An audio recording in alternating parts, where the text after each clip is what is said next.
Tead, mulle tundub, et sa mõtled üle. Lõpeta see analüüsimine ja hakka lihtsalt tegutsema. Minimal viable product. Sul on kõik olemas, hakka lihtsalt pihta. Ära muretse. Oled sa kunagi sellist vastust oma aruteludele ja süvitsi läinud analüüsidele kuulnud? Kui sa oled nagu mina, kes on tahtnud asju väga hästi sooritada, tegutsed valdkonnas, kus võib-olla ainult sinul on parimad teadmised ja mis on sulle väga tähtsad, siis võib-olla tuleb see väga tuttav ette. Minule kindlasti tuli ja mul läks päris pikka aega enne, kui ma sain aru, et tegelikult see ülemõtlemine on päris hea asi. Tervist, mina olen Liisi Toom ja olen performance coach ja toetan juhte, sportlasi, aga ka neid inimesi, kes on valinud väga kindla niši ja seal siis püüavad luua arengut. Ja need on inimesed, kes väga süvatsi mõtlevad oma teemade üle. Ja väga lihtne on kõigile neile öelda, et kuulge, te mõtlete üle. Pole vaja, et lihtsalt saad midagi tehtud ja on ka hästi, et keegi ei saa aru, et kuidagi paremini võiks. Ja väga pikka aega ma tundsin ise, et see ülemõtlemine on väga kahjulik asi. Tundsin ennast halvasti, mõtlesin tõesti, et rahune maha ja et tegelikult on ju kõik hästi. Aga viimased aastad ma olen leidnud, et selline vastus, et ära muretse või et sa mõtled üle, tegelikult ei toeta neid inimesi ühelt poolt juba. See ei anna sulle mitte midagi. Kui sulle öeldakse, et ära muretse, siis sa ei oska tegelikult lõpetada seda. Kui tegemist on tõesti muretsemisega, mis on selline rumineerimine, kus sa enam käid ümber palava pudru, aga ei oska samme reaalselt astuda, siis on sul abi ja tuge vaja. Aga tahaks pakkuda mõned lahendused või mõned viisid, kuidas mõelda ülemõtlemisele nii, et sa näeksid, et sellel on tegelikult väga suur väärtus. Minu töös on ülemõtlemine, ma ütleks, et eelduseks.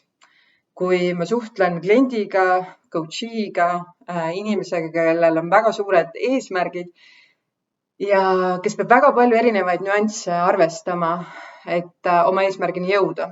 Oma igapäevases elus, oma valikutes, oma arengutes, siis ülemõtlemine või see, et ma pühendan väga palju aega süstematiseerimisele, mõistmisele, kaardistamisele, annab mulle esiteks strateegilise mõtlemise, annab mulle teadlikkuse sellest, mis on üldse laual ja ma ei räägi ainult ülipositiivset asjadest ja ma ei räägi ainult katastroofilistest mustadest stsenaariumitest, vaid ma panen kõik lauale. See on ääretult tugev enda maailma aus nägemine. Sellisena nagu ta on, et me ei räägi siin positiivsest mõtlemisest ega ka sellisest teises äärmuses siis katastrofiseerimisest, et kõik on halvasti. Me räägime sellest, et me näeme, mis on reaalne situatsioon. Ehk siis me oleme teadlikud, mille järgi me saame hakata strateegilisi lahendusi välja pakkuma, välja otsima. Nii et see süvatsi minemine, püüd leida rohkem argumente, näha, mis on asjade taga, üldistada, vahepeal kitsendada. See on hästi oluline strateegilises mõtlemises ja strateegilises otsustamises. Ja kui ma selle aru sain, siis ma mõtlesin, et see ülemõtlemine on ikkagi päris hea asi.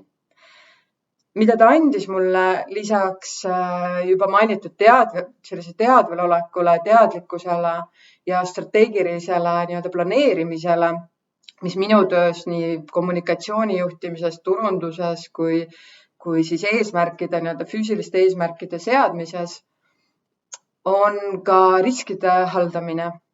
Ja olen ise pidanud ennast üpris heaks riskide manageerimises, eriti selles vaates, kuidas luua oma elu, oma karjääri aasta, 2, 3 aasta pärast.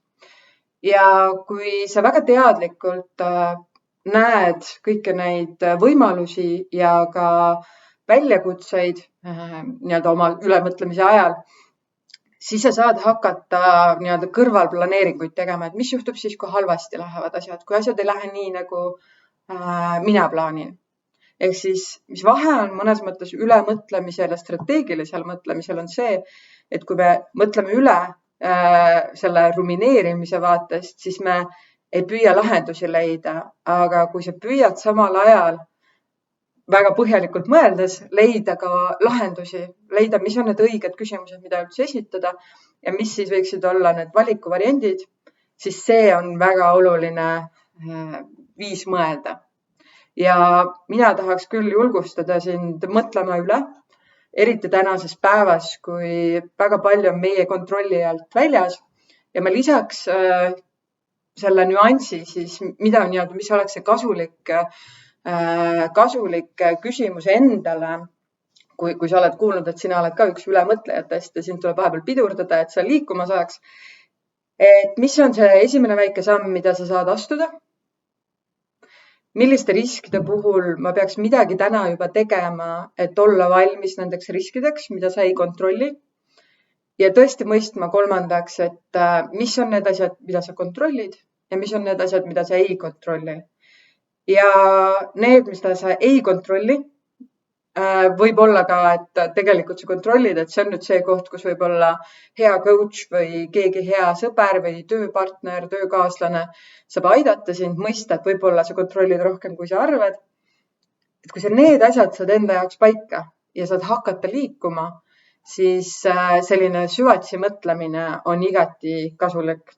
Nii et kui järgmine kord keegi ütleb sulle, et kuule, ära mõtle nii palju või et see ülemõtlemine ei ole üldse kasulik, siis anna talle üks põhjus mõtlemaks, et võib-olla äkki on ja see on sinu nii-öelda strateegilise töö osa.